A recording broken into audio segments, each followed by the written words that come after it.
Hi, I'm Kevin Wade. I'm one of the therapists here at the St. John Clark Pain Treatment Center in Clearwater, Florida. And today I'd like to talk to you about something that you might not actually think about too much, and that is the way you walk, or gait as we call it. On the other hand, if you do think about walking a lot, it's something present on your mind, it's probably because you have a lot of pain when you do it. Most of us, however, when we're just going through our daily life, don't think about it too much.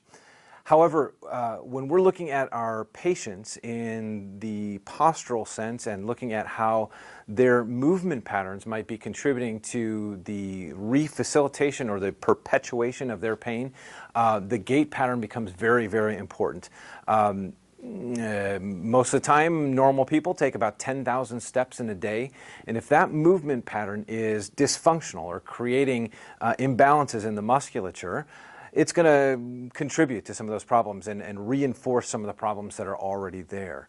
So we want to take a look at maybe what's a normal gait for people, and then show you a couple of things that might be something you could notice in your own gait at home or in the gait of somebody in your household. So let's take a look at this. I'm going to go back to the board here and just kind of demonstrate what I can approximate as a good gait. All of us have some difficulties, so I'm not going to claim this is perfect, but here we go. This is what we're looking for. A nice arm swing and the shoulders coming forward and back, nice and even, and the head staying fairly center in the middle, just kind of floating above everything. If I walk away, you'll notice maybe that my shirt pulls. You'll see the folds in my shirt go in opposite directions, and that is what we call the translation of the torso. This spine should rotate a little bit as we walk, all right?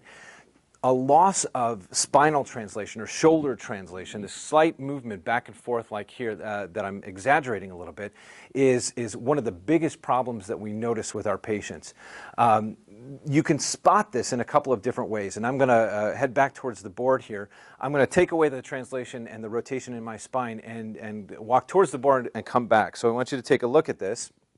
If I start walking and I don't have any translation, there's one big thing that you might notice right away, and this is really common with people who have lost translation, is that my arms aren't swinging, okay? A normal swinging of the arms here is just a nice like arc-like excursion of the hand back and forth that goes behind the body and comes out in front in a nice pendulum type swing. This dissipates energy away from the spine, and when we're doing that properly, we avoid all kinds of impact on the spinal joints themselves, all right? The other thing that goes along with this when things start to progress is we lose the rotation in our torso, but we also lose a rotation that's supposed to happen in our pelvis. So I'm going to show you this. I'm going to just step back here for a moment. When we rotate the shoulders and the spine in the upper body when we walk, there's a corresponding rotation down in the pelvis. So as I step forward with the left hip comes forward a little bit, and I'm exaggerating it here. But that's opposite of the torso where the shoulder and the arm are coming forward here. So we're walking in opposition, okay, a cross pattern gait. If we lose that cross pattern, all kinds of bad things start to happen to us physiologically, all right? From our musculoskeletal system to our nervous system to even the way that our organs, our internal systems are being stimulated by this movement. So those things are important. When we lose the translation of the torso, as that progresses, we tend to lose the translation in the pelvis as well, this rotation here. And so what ends up happening in that gait is we get a real side-to-side movement. So I'm going to freeze up all of my torso and my pelvis, and in order to walk like that, I got to go from side to side, okay? And you'll see this kind of waddling side-to-side gait happening with people who don't have any pelvis translation, because this is all frozen. And instead of moving forward and back, we have to move side to side in that case. All of these kind of dysfunctions in the movement tend to create a situation where these joints of the spine and the pelvis are just kind of locked together, and they endure a lot of force when we take those 10,000 steps a day. You know, another one I'll show you right now is what happens when we lock up this bottom and we still have some freedom in the upper spine, is the head will start to cock to one side. So we'll get something like this. Okay, and that side-to-side movement, we take those 10,000 steps a day, and it ends up being almost like 10,000 little mini whiplashes every day, all that walking that we do. The problem is the more that happens, the more pain we have, the less we walk.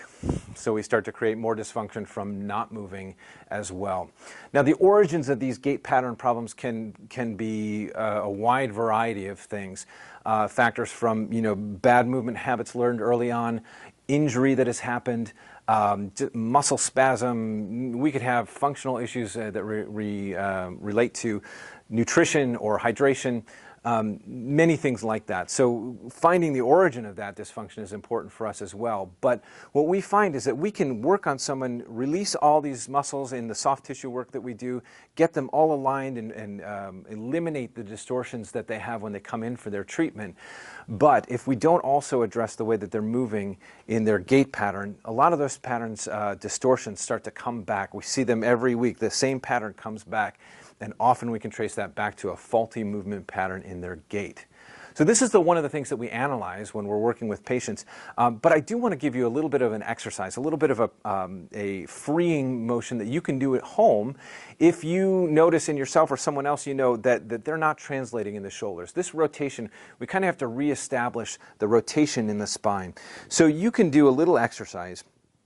If you find that your arms don't swing, okay, or that this upper body is really frozen when you walk, to take the arms out in front of you here, and I'm going to do this sideways a little bit first. We don't want to thrust the shoulders way forward, but keep them in a nice neutral position here.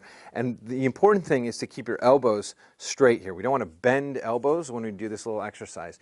All we're going to do is actually think about our shoulders moving forward and back. So the right one's moving forward, the left one's forward, but we're also moving the opposite back here. It's a big kind of rotational movement like that. With the hands together, we can get a visual of what's happening if we keep our shoulders stable, pull the right one back, and push the left one forward. And you can see how my hands are sliding, and I'm getting that rotation at my torso just from this little movement.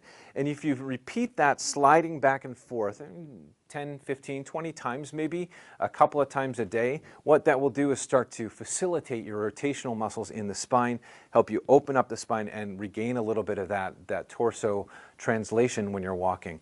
Pay attention to whether or not your arms are swinging. All right, that will help this rotation. It's a free feeling. It's not I'm forcing my arms back and forth, but it's a nice free swinging feeling. This happens from the shoulder and not just from the elbow. Okay, so that's another level of the dysfunction. If I swing my arms just from my elbows, I'm still not translating the torso and dissipating that energy and causing a nice natural rotation to happen in the spine. All right. So these are a couple of things that you can look at home. If you've got a full-length mirror at the end of your hall, you can walk up and down. If you've got a video camera, you can tape yourself walking or have someone else look at you walking, share these videos, and you can have a little gait pattern party at your house. I hope this information was helpful. Take a look at how you're walking, pay attention to that, and if you need some help with that, come see us at the St. John Clark Pain Treatment Center. Thanks very much.